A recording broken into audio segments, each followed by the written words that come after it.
வணக்கம். வருகின்ற TNPSC group 2 எக்ஸாமை ஃபோக்கஸ் பண்ணி தமிழில் மிக முக்கியமான கேள்விகளை பார்க்கலாம். முதல் கேள்வி, விருத்தப்பாக்களால் இயற்றப்பட்ட முதல் காப்பியம் எது? விருத்தப்பாக்களால் இயற்றப்பட்ட முதல் காப்பியம் சீவக சிந்தாமணி. இந்த சீவக சிந்தாமணி அப்படிங்கிற நூல் ஐம்பெரும் காப்பியங்களில் ஒரு நூல். அதாவது ஐம்பெரும் காப்பியங்கள் எதுனா சிலப்பதிகாரம், மணிமேகலை, சீவக சிந்தாமணி, வளையாபதி, குண்டலகேசி. இந்த ஐம்பெரும் காப்பியங்களில் சீவக சிந்தாமணியும் ஒரு நூல். இந்த சீவக சிந்தாமணிக்கு இன்னொரு பெயர் என்னன்னு சொல்லி கேட்டால் மணநூல். மணநூல் என்றும் சீவக சிந்தாமணி அழைக்கப்படும். இந்த ஐம்பெரும் காப்பியங்களில் 3 நூல்கள் சமண சமயத்தை சார்ந்த நூல்கள், 2 நூல்கள் பௌத்த சமயத்தை சார்ந்த நூல்கள்.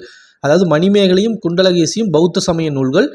மீதி இருக்கிற 3 நூல்களும், அதாவது சிலப்பதிகாரம், சீவக சிந்தாமணி, வளையாபதி, இந்த 3 நூல்களும் சமண சமயத்தை சார்ந்த நூல்கள். இந்த சீவக சிந்தாமணி நூல்கள் பார்த்திங்கன்னா இளம்பகம் என்ற உட்பிரிவாக பிரிக்கப்பட்டுள்ளது. இந்த சீவக சிந்தாமணி நூல் இளம்பகம் என்ற உட்பிரிவாக பிரிக்கப்பட்டுள்ளது. இதில் 13 இளம்பகங்களாக பிரிக்கப்பட்டுள்ளது.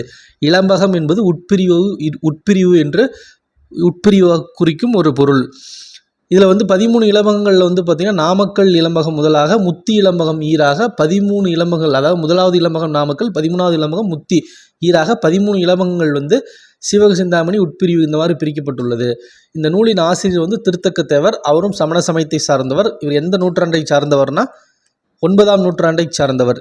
இந்த சீவக சிந்தாமணி நூலை எழுதுவதற்கு முன்னோட்டமாக எந்த நூலை திருத்தக்கத்தேவர் எழுதினார் என்ற கேள்வி மிக முக்கியமாக பலமுறை கேட்கப்படும் கேள்வி. எந்த நூலை எழுதினார்னா நரிவிருத்தம்.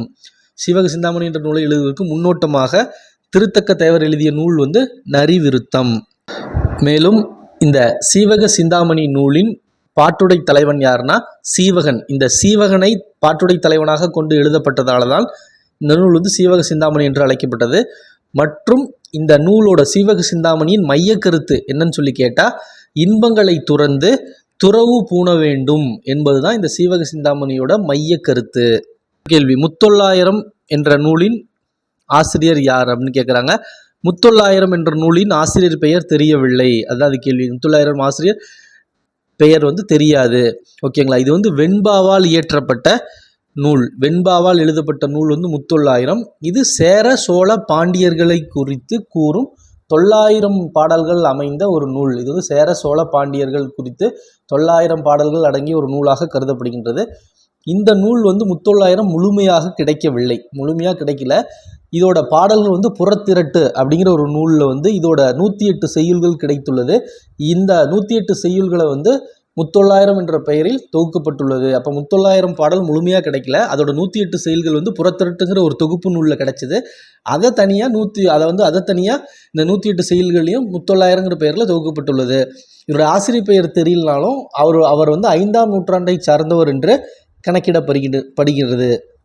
அடுத்த கேள்வி, மதுரை காஞ்சி நூலின் பாட்டுடை தலைவன் யார்? மதுரை காஞ்சி நூலின் பாட்டுடை தலைவன் தலையாலங்கானத்து செருவென்ற பாண்டியன் நெடுஞ்செழியன்.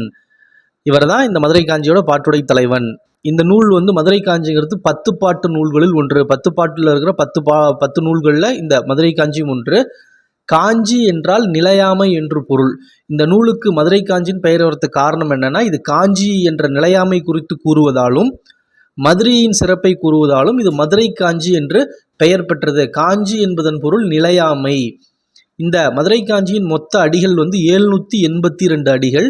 இதில் 354 அடிகள் மதுரையின் சிறப்பை குறித்து மட்டுமே கூறுகின்றது என்ற ஒரு சிறப்பும் இருக்குது. இந்த நூலுக்கு இன்னொரு சிறப்பு பெயர் பெருகுவள மதுரை காஞ்சி என்றும் அழைக்கப்படுகின்றது.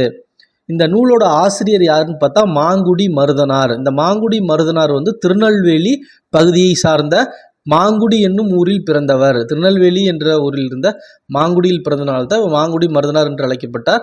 இவர் 8 தொகையில் 13 பாடல்களையும் பாடியுள்ளதாக தகவல்கள் இருக்கு. மற்றும் இவர் தலையாலங்கானத்து செருவென்ற பாண்டியன் நெடுஞ்செழியனுக்கு தலையாலங்கானத்து செருவென்ற என்ற பெயர் வரதுக்கு காரணம் என்ன? தலையாலங்கானத்து போர் ஒரு போர் நடைபெறும். அந்த போரில் பார்த்திங்கன்னா சேர சோழ படைகளையும் 5 வேளிர் படைகளையும் அந்த ஒரு கூட்டுப்படை வருவாங்க. சேர சோழர்கள் மற்றும் 5 வேளிர் அரசர்கள் கூட்டுப்படையை பாண்டியன் நெடுஞ்செழியன் தலையாலங்கானத்து போரில் தோற்கடிப்பார். அதனால தான் அவருக்கு சிறப்பு பெயர் தலையாலங்கானத்து செருவென்ற பாண்டியன் நெடுஞ்செழியன் என்று அழைக்கப்படுவார். நன்றி.